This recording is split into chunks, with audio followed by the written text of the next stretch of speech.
I'm going to move to Trevon as a teacher of young people. What would you say in terms of like with the young people you work with? Do you see us with that understanding of who we are and how can we get that across? No. No. And oftentimes, I would say the best, from what I've seen, sometimes there's an inclination to say we know that we should be teaching our children something about Black history, so here's a book. But the book is the same book you was talking about, filled with factual errors and, you know, underlying tones and stuff that we don't necessarily pick up. So no, I feel like that's why we have so much trouble, and the children are kind of aimless, is because they haven't been grounded in that purpose.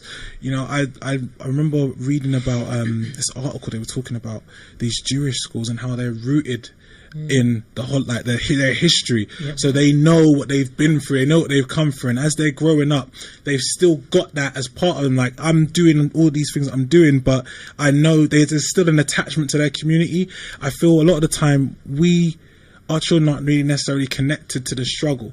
You know, they talk about, sometimes elders will talk about how young people are disconnected, this and that, but it's because they've never been attached. Do you know what I mean? There's that disconnect across the generations. That means younger people are not being attached. So when I'm coming across, you know, 9-10-year-olds, like, they're British. Yes. And that connection, I mean, and when we get into culture, what we call culture is twerking and fried food, reggae music in the house. That's the extent of our culture. But we haven't actually got to that point yet where we've been able to bring it together. And that's why I think it's important what Charmaine's doing in terms of Black History Shows and other organisations like that, to actually bring it together and actually give the young people that semblance, because you can't blame them if they can't use what they never had. Yeah, but then I would also go a step further to say, like you mentioned with regards to the schools, Jewish schools, Muslim schools, or Asian schools, and then you have schools which are English white schools. So we're putting our Black children in an English white environment and expecting them to come out with the knowledge about Black history, but the schools aren't designed to do that. Just like the Jewish school isn't designed to teach, well, the Jewish school is designed to teach them about their history and culture, and the Asian school is designed to teach them about their history and culture, and so is the white school. So the schools aren't doing anything wrong. They're doing what they're supposed to do for their children. We're the ones that are putting our children in the hands of the oppressor and expecting miracles to happen. That's a big point, because I want to get into today parental responsibility, because we talked about education lots. Yes, we do. But it's like, at some point, we're going to have to like face ourselves and ask, if your children are in gangs and, you know, have knives or have managed to obtain submachine guns or whatever in the streets of Northwest 10 or South London, and now on YouTube making songs with their equipment about how they got these things and taking videos, there's some level that a parent's going to have to... No, how do you not recognise your son's eyes in the video, whether they've got on a helmet, or how do you not recognise I think if his eyes are in the video, you're probably a little too late. Why would you not, how do you not know this? I don't understand. Like, as a mother of sons, having 3 of them growing up in the middle of what goes on the roads, the time that I think my son came home with someone's thing, and it wasn't a knife or a gun or anything, just someone's something. We have a Henry Hoover that has a metal piece on it. Trust me, after I'd finished with him, he never brought anyone's things back in the house. You nip it in the bud from the get-go, so you make them understand that the people that you hang with, the things how you speak, you know, there's different things. Like when you talk about parental responsibility, because I was like, I'm not burying none of my children. So you made him clean his room with the Henry Hoover. Absolutely. That's right. You made him clean his room. Go ahead, yes. Cleanliness is next to godliness. Right. Well done. Parenting tips from the Black Child Agenda. No, real talk though. That thing about coming home with people's things, it's when you nip things in the bud. I always used to say, like, I deal with small things, so I don't have to deal with big things. And if you can't, I remember when I was small, and it's like, you know, a few years back, I came back with a diary. And I said to my parents, that's my friend's thing. But it wasn't a teeth. I had to show up. And the minute I said I brought back something that was my friend's thing, They dealt with me like I teeth it out of the shop. They was not interested in anything you got friend who give you a gift. No, forget it. And after that, I remember as it got older and other man was getting involved in certain things, I'm like, are you mad? After what happened with the one diary, You remember? then you keep whatever gold chain and anything you see out the road, you keep that. I don't want none of that. Like, I'm not worried about the police. Everybody else is worried about the police. No. I'm worried about my dad. That's right. Yeah, I'm worried about my dad. I know that I cannot go in front of my father and say that I stole something. And in fact, he told me, just told me straight in my face, like, if you get in trouble and you have an argument with someone, you can call me, I'll come. If you thief anything, never in your life you phone me. Like, yes, I knew. Don't bring police to the door. Yes, that was a But we used to have that. But I bring the police to the door. But we used to have that as a standard in our community. And I think even as we're talking about going forward and building, we're talking about going forward and building, but do we have that level of parental responsibility, enough standards in our community that you can say we can build on? Has it been taught properly? Because a lot of people are blaming the children, but who raised them? Right. No. We're on parental responsibility, so I'm only talking about the parents. There's been a massive gap. There's been a missing link somewhere, because obviously we can talk about the nostalgia of when our parents came and they worked hard and they built the NHS and they built the country. They did that, and they built and they did. But what's happened is, because they gave so much to the children have forgotten their responsibilities now, who have then gone on to have children as well, and they just give them everything. When you said gave so much to the children, what do you mean? You know, many of our parents didn't have, so they made sure that we had as children. They made sure. I grew up I was all right. You know, I always had. You got spoiled. Basically, yeah. Okay. You know, we always had. No. We all got everything. I never got on a bus until I went to secondary school, and for the first at least year I was taken by car. Literally. Yeah. But I knew what time it was. Cheryl Silverspoon Phoenix. No, absolutely not. No, it wasn't. But I still knew.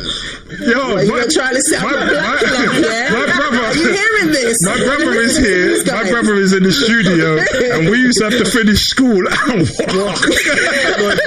and at the time, we lived 3 miles away from the school, and they was like, it was more than 3 miles, but they would only give you a bus pass if you was more than 3 miles. But what they worked out was our house, as the crow flies. I'm not a crow. I can't fly. We had to walk home. I used to be nod your head, you know that's true. Like, we had to walk, that's it. I could cope with it. It was too much. So you had a good life. It wasn't bad. Yes. You know. Were you raised with Caucasians? My school was predominantly. Oh. Yeah, it was. But I also was always the black girl in the ring. You know, whenever I walked in at the school disco, it was Bob Marley's latest album. You know, but it was the racism was there. But as a child, you don't recognise it. You just know that you're treated differently until you get older and you see it. And then the good thing was that at home, I was kind of more. My parents understood that the racism was there, so they'll come to school ready to hear exactly how the story went. Speak to me about how the story went. If it was my fault, which maybe 7.5 out of 10 times it was, you know, it's one thing, but if it wasn't, then they taught me about how to deal with the racism as well. They taught me. We had to watch Roots.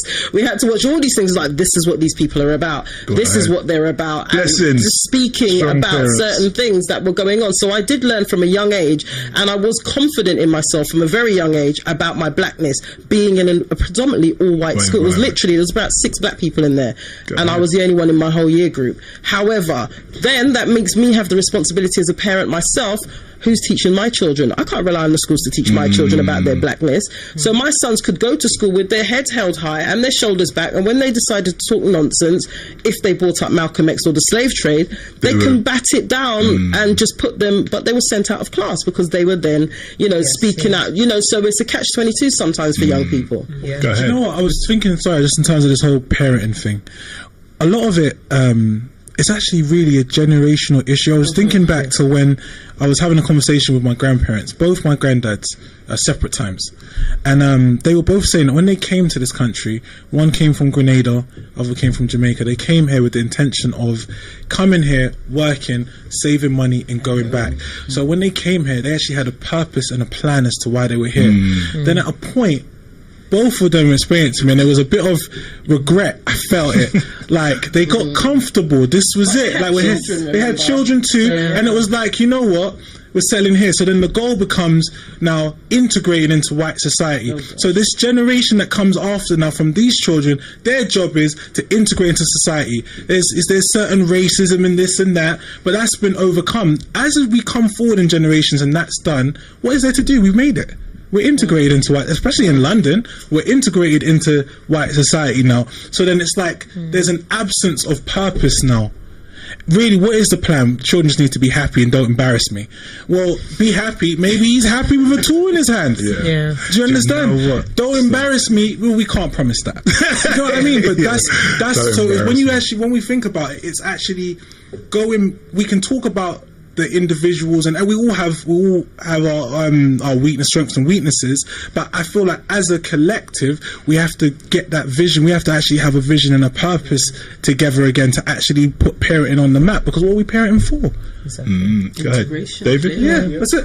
And you say we're integrated. I think we've been sold that we're integrated because we see a couple of black people on TV with white partners.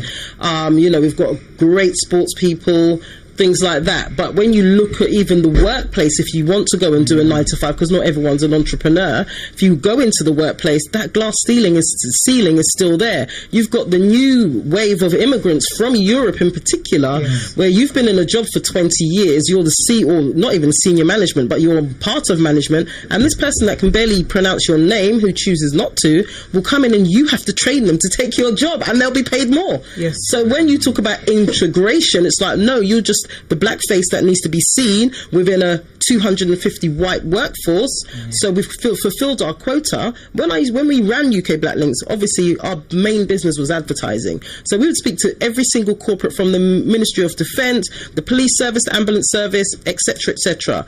They would tell you quite clearly over the phone, the only reason they were going to advertise with you is because they have to. The government guidelines stipulate that they have to target the BME audience, so they do the Asian press and they do one black press, and that's it.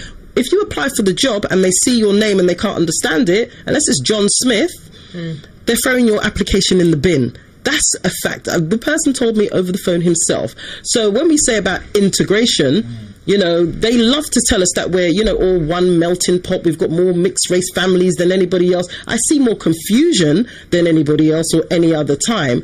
But yeah, I don't know. What I want to say, I can't. Go ahead, David. Lots of things, it makes me think of how we're taught about the time we're living in. And it's funny when you said about the vacuum and the use of the vacuum. We to clean the room. To clean the room. To clean the room. Yeah. That's a heavy point, because we are in we look at it and we're taught that we're in a world that's not going to be here forever. We're in this white man's existence, and we're taught that he hasn't been here forever. He's only been here a few days, or 6,000 years. Before that time, history, we can't record when time began. It's been around for trillions of years. Though we believe in that there's a source that has created us. So you can say he's like the father, the parent, and we are his children on a road that for the last 400 years, you could say we've been. But the children of our slave masters. That's it. He's been a vacuum, beating us into a shape. So our parenting skills actually is not actually from a couple of generations. We're talking trillions of years of developing this, and we are at a time actually where this white man has part of purifying us. What do you mean purifying us? In terms of, like when a child plays with fire, I'm standing, it's like you got to get burnt to learn. Yes. So the hell we've gone through. Somebody wonder why so much punishment. Why is it because we're evil? No, when we're taught that actually we are actually a people of God. So we allowed this period, and we're taught that it's actually a period of time to perfect us. So now when we're talking about parenting now, it's a new level of how to parent our children. What we say is our children. We actually are at a new time, and It was just that point. So they get out of context of this European. He's only here for a period of time. Meaning, like, so we've just got this to deal with right now. Yes. But whether we're parenting for dealing with this space or the space to come, but I'm guessing if it's transitory, because this, and I mean, we'll get into that when we talk about the economy, but it's been falling for like 100 years now. And everyone who really knows finance knows that it's on its way out, but it's going slow. It's not an immediate fall, but it's going on its way out. So as it leaves, we have to be able to parent through the problems that so that was the point. And so then, in that case, I've gone somewhere just now. In that case, then, in this period of time we're in, that is the society that's run by them. The goal isn't integration for us. The goal is genocide. That's the goal. That's it. It's not integration. It's that we're in that's a step in the way, but the goal is disappearing. Yes. And I guess that brings me nicely to the point that October the 15th is our Day of Atonement, and the topic this year is separation or death. Minister Farrakhan will be speaking on October the 15th, and we will be playing it here on Amiga FM.